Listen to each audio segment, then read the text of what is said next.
El 27 de abril de 2012, nuestra familia recibió una noticia, diría yo, la peor de nuestras vidas. Es interesante cómo Dios nos ama tanto que nos va preparando para el momento. Él sabía lo que sucedería, Él sabe todas estas cosas. Ese día falleció mi esposo, víctima de un asalto.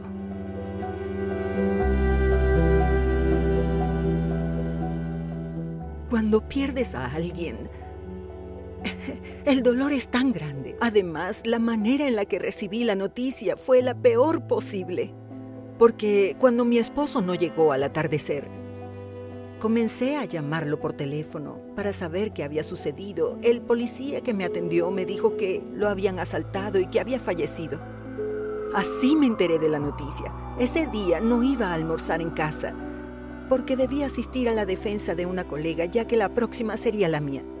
Solo que cuando llegó más o menos el mediodía, sentí una tristeza tan grande por mi esposo y me dije, no voy a asistir a esa defensa. Y me fui a mi casa. No tenía idea de por qué quería irme a mi casa, pero esa sería la última vez que vería a mi esposo ese viernes. En ese momento, lo que yo sentí, unas 5 horas antes de que falleciera, fue el sentimiento de estar con él. Yo lo quería encontrar. Yo quería estar con él. Y eso normalmente no sucede, porque hacía unas horas acababa de despedirme de él en la mañana cuando salí a trabajar. ¿Entiendes? Todos los detalles mínimos de aquella última despedida de ese viernes.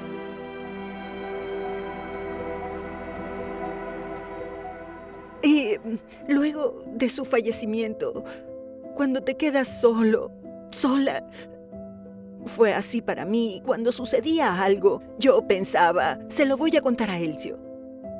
Pero él no estaba allí. No es algo que se pueda digerir de esa forma rápido. Me daban una buena noticia, pasó algo con un hijo, un amigo. Elcio ya no está más. Y cuando sueñas con la persona también, y el sueño es tan real, y ahí mismo le dices a la persona, tú no estás vivo, tú estás muerto. Los muertos no están conscientes, entonces colisionan las ganas de abrazar a la persona que estás viendo, con la creencia de que los muertos están descansando, pero el sueño es tan real. Y gracias a Dios, Él me fue dando fuerzas, me dio fuerzas a la hora de enterrarlo en la ceremonia.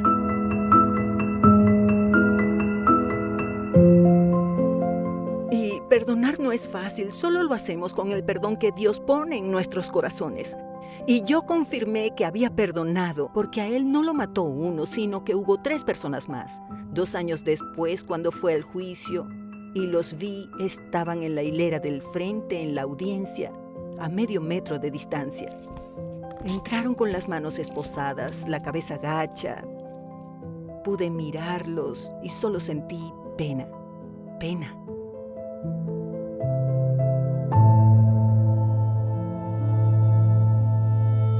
Mi esposo era muy bromista y él estaba en un ambiente donde los dueños del negocio eran adventistas.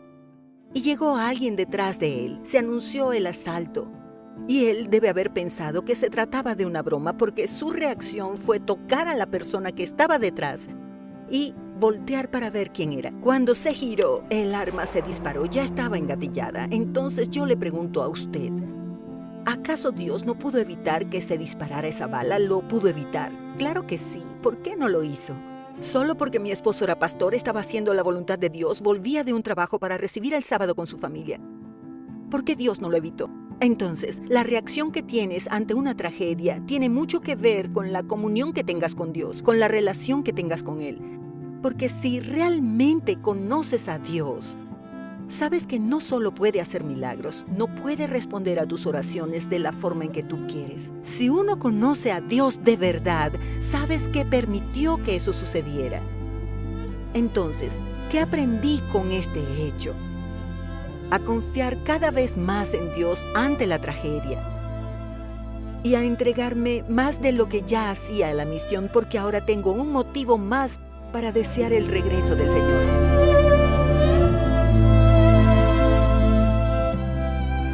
La otra escena que quiero vivir es aquella con mis 3 hijos, encontrándonos con Elcio.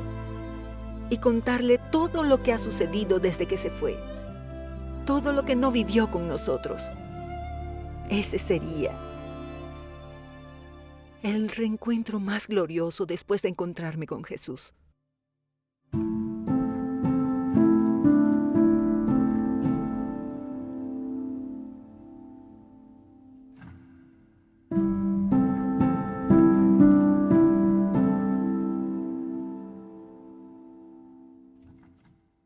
¿Cómo sería mi historia sin Jesús?